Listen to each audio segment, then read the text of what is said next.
Shalom saudara yang dikasih dalam Tuhan. Kembali lagi saya menyapa umat Tuhan dimanapun Bapak Ibu Saudara berada melalui program Bible and Coffee.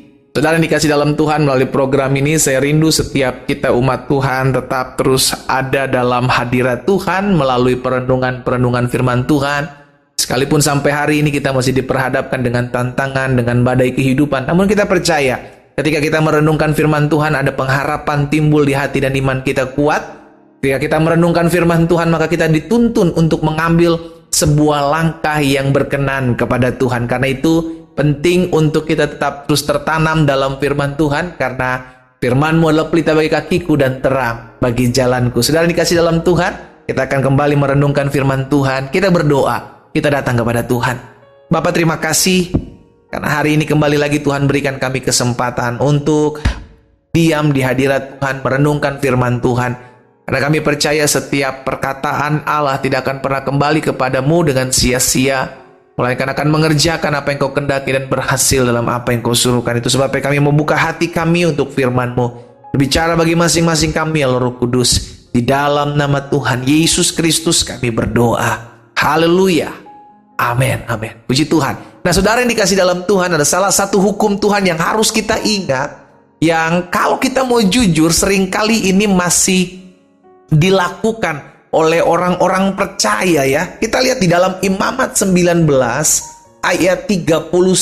Imamat 19 ayat 31 jelas mengatakan seperti ini. Jangan kamu berpaling kepada arwah atau kepada roh-roh peramal. Jangan kamu mencari mereka, dan dengan demikian menjadi najis karena mereka. Akulah Tuhan Allahmu. Saudara yang dikasih dalam Tuhan, ini jelas, tegas perintah Tuhan buat setiap umat Tuhan. Jangan kita berpaling kepada arwah, jangan kita cari roh-roh peramal, karena dengan demikian kita menjadi najis di hadapan Tuhan. Namun kalau kita lihat pada kenyataannya, tidak sedikit anak-anak Tuhan yang masih sering melihat horoskop. Iya kan, waduh, bintang kamu apa, bintang kamu apa peruntungan kamu di tahun ini apa. Saudara yang dikasih dalam Tuhan, kita pegang janji firman Tuhan bahwa hidup kita itu tidak ditentukan oleh apa kata manusia.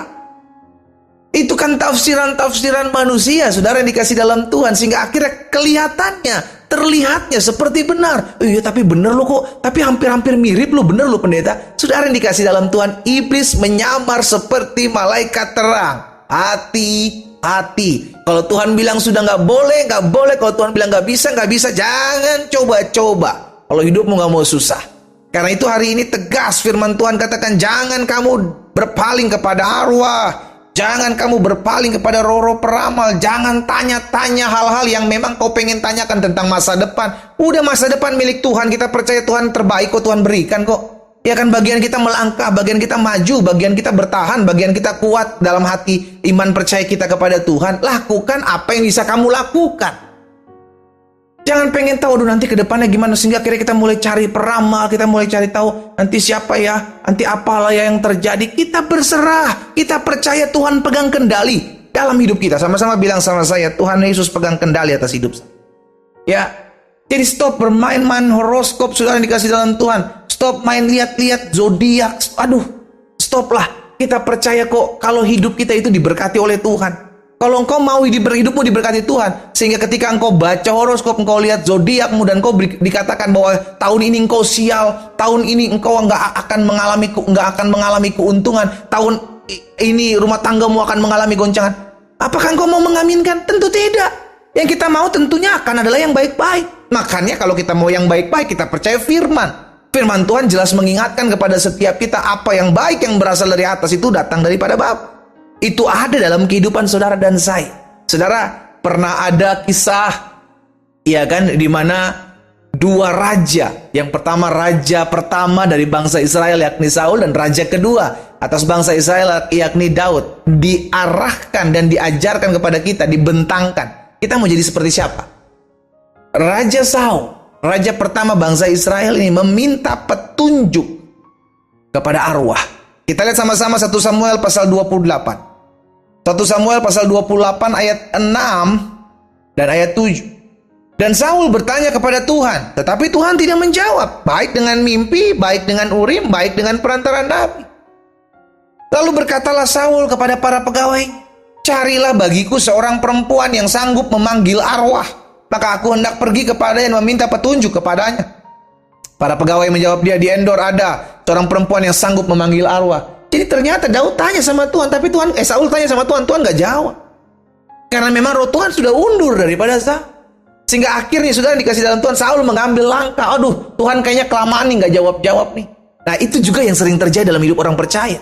Tuhan, saya udah berdoa buat suami saya udah berdoa buat pekerjaan saya udah berdoa buat anak-anak saya, tapi kok seakan-akan tidak ada jalan keluar. Aduh, lebih baik saya cari jalan pintas. Saudara dikasih dalam Tuhan, ada banyak anak-anak Tuhan, ketika doanya belum dijawab-jawab oleh Tuhan, ketika masalahnya belum selesai-selesai, akhirnya cari jalan pintas, pergi ke orang pintar, pergi ke dukun, tanya sama paranormal, akhirnya hidupnya terikat. Saudara dikasih dalam Tuhan, hari ini bukan suatu kebetulan kita mendengarkan firman Tuhan. Engkau yang masih bermain-main dengan okultisme, lepaskan dalam nama Yesus.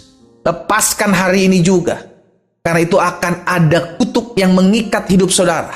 Itu akan mengikat kepada keturunan-keturunan, sehingga akhirnya hidupmu hancur, keluargamu hancur. Lihat kisah Saul.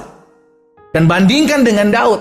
Saudara yang dikasih dalam Tuhan, Daud apa-apa minta petunjuk sama Tuhan. Dia mau melangkah melawan orang Filistin, dia minta petunjuk sama Tuhan. Dia mau melangkah ke ini, dia minta petunjuk sama Tuhan. Salah satu contohnya dalam 1 Samuel 23 ayat 2. Lalu bertanyalah Daud kepada Tuhan, apakah aku akan pergi mengalahkan orang Filistin itu? Jawab Tuhan kepada Daud, pergilah, kalahkan orang Filistin untuk diselamatkan kehidupan. Saudaraku, kita yang memutuskan, saya meminta petunjuk kepada siapa.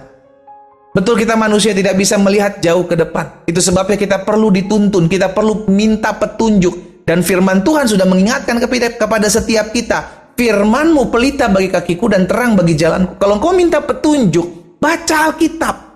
Kalau engkau pengen tahu segala sesuatu, baca Alkitab. Alkitab membentangkan segala sesuatu dari bumi belum ada sampai bumi akan habis. Alkitab sudah bentangkan dan kita bersyukur.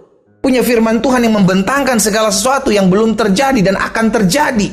Yang sudah terjadi dan akan terjadi, itu akan dibentangkan oleh firman Tuhan. Kita pengen berhikmat, kita pengen dapat tuntunan Tuhan, baca Alkitab. Sehingga kita tidak perlu lagi baca-baca hal-hal yang menjerumuskan kita jauh dari Tuhan. Saudara yang dikasih dalam Tuhan hari ini, kalau engkau masih mengikatkan dirimu, masih mempercayakan dirimu, hari depanmu masih meminta petunjuk bukan kepada Tuhan, dalam nama Yesus saya berdoa, lepaskan itu. Sehingga hidupmu diberkati Tuhan, hidupmu dituntun Tuhan, dan hidupmu dibawa Tuhan masuk dalam seluruh rencananya yang dahsyat. Ya, hari ini bukan suatu kebetulan engkau mendengarkan firman Tuhan. Engkau yang mau didoakan secara khusus, engkau yang pernah terikat dengan roh-roh paranormal, engkau yang pernah terikat kepada bertanya pada arwah, pada roh-roh peramal. Saya mau berdoa buat saudara hari ini. Letakkan tangan saudara di dada. Bapa, dalam nama Yesus, hamba berdoa buat setiap anak-anak Tuhan yang hari-hari ini mungkin sudah salah jalan, meminta petunjuk bukan kepada Tuhan. Hari ini aku berdoa dalam nama Yesus secara khusus buat mereka yang meletakkan tangan kanan mereka di dada. Di dalam nama Yesus, Tuhan jamah hidupnya, Tuhan ubahkan, ampuni ya Tuhan. Ampuni setiap dosa dan pelanggaran ya Tuhan. Kuduskan mereka oleh darah-Mu dalam nama Yesus. Dan biarlah Tuhan berikan mereka hati yang mau mengandalkan Tuhan, hati yang mau melekat kepada Tuhan, dan pulihkan hidup, pulihkan masa depannya di dalam nama Yesus, sehingga hidupnya mengalami perjumpaan dengan Tuhan. Lepaskan dalam nama Yesus segala ikatan-ikatan mantra, ikatan-ikatan paranormal, ikatan-ikatan perdukunan, ikatan-ikatan kepada pencarian-pencarian arwah dalam nama Yesus. Darah Yesus, sucikan, kuduskan mereka. Terima kasih Tuhan, jamah satu persatu umat-Mu dimanapun mereka berada. Kami percaya hari ini adalah hari di mana kami dilawat Tuhan. Biarlah kami hanya meminta petunjuk yang berasal daripada firman Tuhan, yakni kebenaran yang memerdekakan. Berkat-Mu ada atas masing-masing kami Allah. Di dalam nama Yesus Kristus Tuhan kami berdoa. Haleluya. Amin.